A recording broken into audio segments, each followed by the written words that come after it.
Millions of Americans are living with Alzheimer's, and with a generation of baby boom seniors coming up, that number is only expected to rise.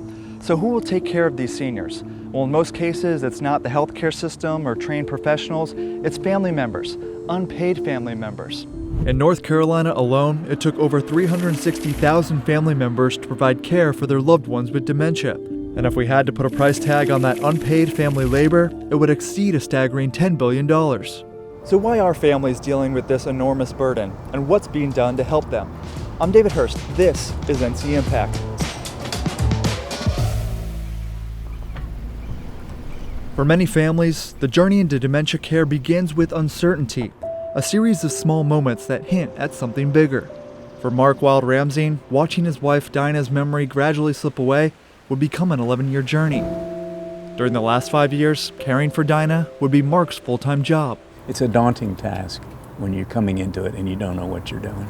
Mark's story is becoming increasingly common across America. Today, nearly 7 million Americans are living with Alzheimer's, and by 2050, that number is expected to double. So who steps in to provide care for this growing population? Well, it'll likely be family members, like Mark. The challenge of caregiving is that it is 24/7, you're always on call. In fact, for those with dementia, 83% of care in the United States is provided by unpaid family members. That's parents and children taking on roles they never expected. But how did we get here? You see, our system for long-term care hasn't really changed much since Medicare and Medicaid began in 1965.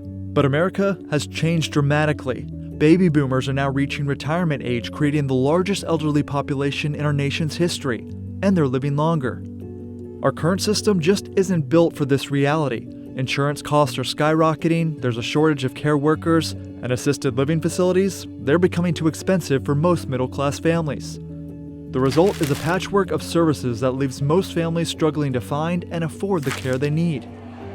Caring for someone with dementia can feel like navigating uncharted waters. That's where the Caregiver Academy steps in. The Academy serves as a one-stop resource hub in the Wilmington area. They offer everything from educational programs to support groups. To make anything easier for caregivers, their jobs are already hard enough. And if we can have that central location, or that when they call one of our agencies, they get all the resources in one place instead of having to call a lot of different agencies to get that information.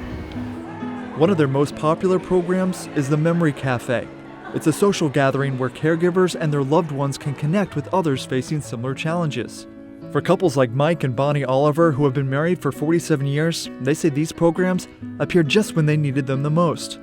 After Mike's diagnosis 2 years ago, Bonnie found herself navigating a brand new role, caregiver, to her husband. It socializes you, and it socializes me too, and I'm starting to see faces who may be in another group, but it's just a good thing for everybody. What about for you, Mike? What does getting in a room like this mean to you? I agree with Bonnie. I think it's affirmation that what I see myself doing is not unusual for my disease, my affliction.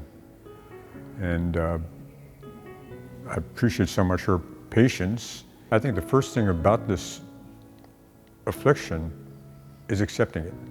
But even with support systems in place, the weight of caregiving takes its toll. A recent survey found that nearly 60% of those caring for loved ones with Alzheimer's report being under extreme stress. It's something Mark Wild-Ramsey learned through experience.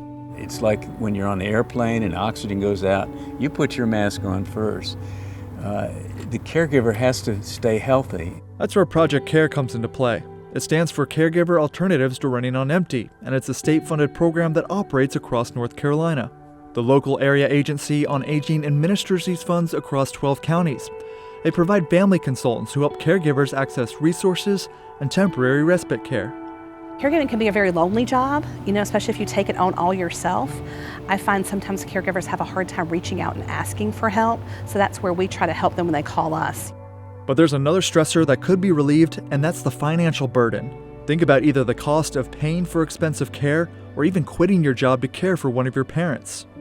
Because caring for someone with dementia comes with a hefty price tag, nearly $400,000 over their lifetime. And family caregivers shoulder about 70% of this burden through unpaid care and out-of-pocket costs. This time, the solution is at the federal level.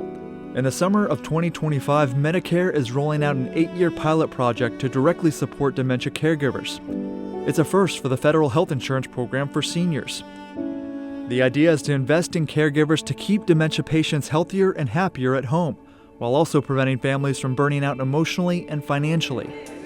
Medicare's betting this approach will pay off in the long run.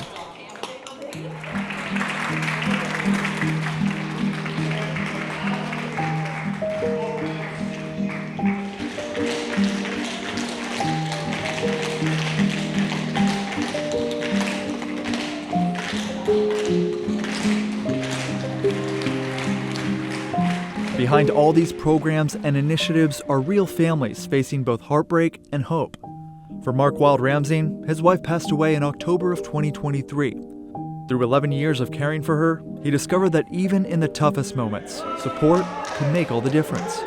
There are so many good times and loving moments that I had throughout my wife's illness, even to the very end, that just makes my heart soar because we were able to enjoy them and not be so mad and so distraught.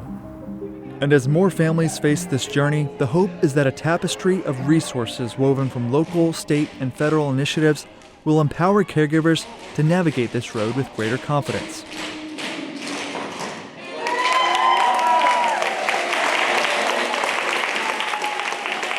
We want to hear from you in the conversation. Have you personally experienced the challenges of caring for a loved one with dementia? How do you think we can better support caregivers and their loved ones? Let us know in the comments. Thanks for watching. We'll see you next time.